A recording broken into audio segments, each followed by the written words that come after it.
parati kaming sinisisi na ibinaon daw namin ang dangal ng Senado. Ang totoo, nawala ang dangal ng Senado nung pinagtatakpan yung mga mastermind ng flood control, nung hininto yung blue ribbon. Doon talaga nabaon yung dangal ng Senado. Aminin natin, itong mga takbuhan, sigawan, alitan, bardagulan, sabihin natin, hindi naman yan eh. Yan na lang ang offshoot ng ugat ng problema na hindi matuloy-tuloy yung flood control. Pagkatapos, lumala pa from flood control, naging tsa-tsa pa at term extension. Doon naman talaga nababaon ang aming institusyon ng Senado, ng inyong Senado. Doon talaga nagkakaproblema.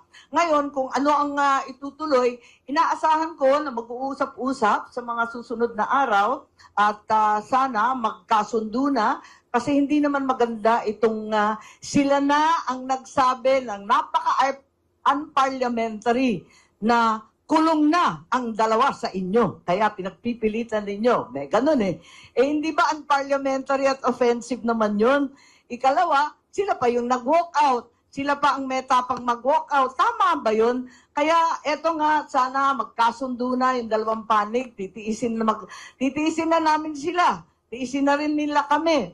Pero wag naman ganun. Pag sila, pwede. Pag kami, hindi pwede. Eh hindi naman tama yung ganun.